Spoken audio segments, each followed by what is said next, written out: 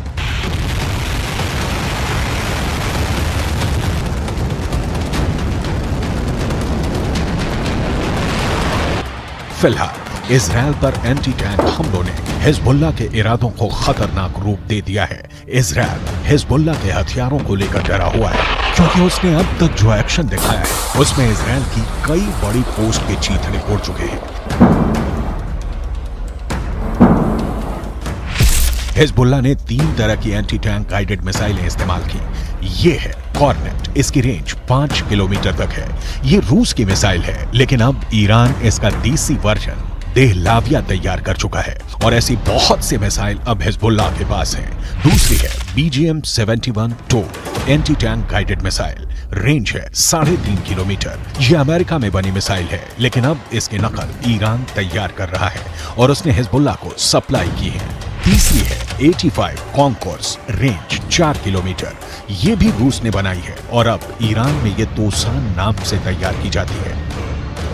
Israel ने Syria से खतरे को देखते हुए गोलान पहाड़ियों में भी टैंक पहुंचा दिया है। ये हिस्सा पहले सीरिया का हिस्सा था, लेकिन 1967 के युद्ध में सीरिया से इजराइल ने इस हिस्से को अपने कब्जे में ले लिया। लेबनान, सीरिया और इजराइल के ट्राई जंक्शन वाले इलाके में हिजबुल्लाह का पूरा कंट्रोल है। इजराइल पर वार करने के लिए उसको जो मिसाइल मिली है वो उसे ईरान से सप्लाई की जाती रही है और ऐसी मिसाइलों का हिजबुल्लाह के पास बहुत बड़ा जखीरा है। तीनों मिसाइल बहुत ही घातक है, लेकिन अब एक बड़ी मिसाइल का नाम सामने आ रहा है, वो है फतेह 110। इस मिसाइल से नेतन्याहू को डर लग रहा है, तो उसकी बहुत बड़ी वजह है ईरान की ये मिसाइल 300 किलोमीटर तक हमला कर सकती है और ये अपने टारगेट के 3 मीटर के दायरे में गिरती है। एक बैलिस्टिक मिसाइल का इतना सटीक होना बहुत बड़ी बात है और यही बात इजराइल को परेशान कर रही है। फतेह 110 की 2 और खास बातें हैं जिसकी वजह से इसे रोकने में इजराइल को बहुत मुश्किल आ सकती है। ये सॉलिड फ्यूल वाली मिसाइल है, ये कम वक्त में लॉन्च के लिए तैयार की जा सकती है और ये रोड मोबाइल है, यानी इसे कहीं से भी लॉन्च किया जा सकता है और फिर अपना ठिकाना बदलना बहुत आसान है।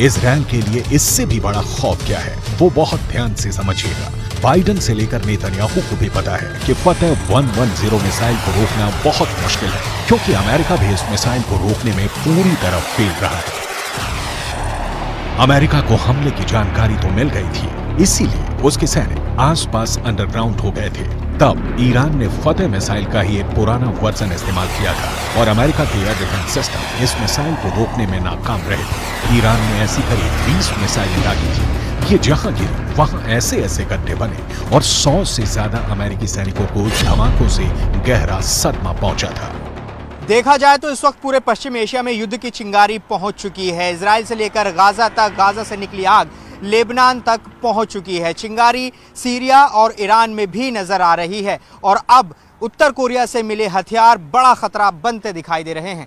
If they go strong, if they're not defeated, they will derail this process. They will imperil the entire Middle East.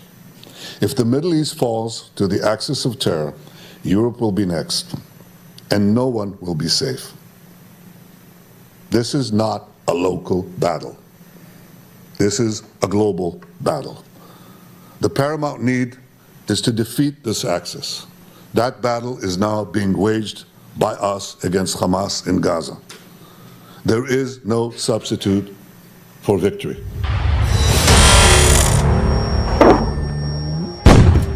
Hezbollah का खतरा बहुत बड़ा है, ये इजराइल भी जानता है और अमेरिका भी। अगर हिजबुल्लाह ने गियर बदला तो इजराइल के लिए उसे रोकना आसान नहीं होगा। यही वजह है कि अमेरिका के विदेश मंत्री एंटनी ब्लिंकन इराक का भी दौरा कर चुके हैं। जब ब्लिंकन इराक पहुंचे तो वो बुलेट प्रूफ जैकेट पहने हुए थे। इराक में ऐसा खतरा बताता है कि अमेरिका इस वक्त वहां की मिलिशिया हश्द अल शाबी से भी घबराया हुआ है, क्योंकि ईरान समर्थित इस गुट ने अब इराक और सीरिया दोनों जगह अमेरिका के अड्डों पर हमले शुरू कर दिए हैं।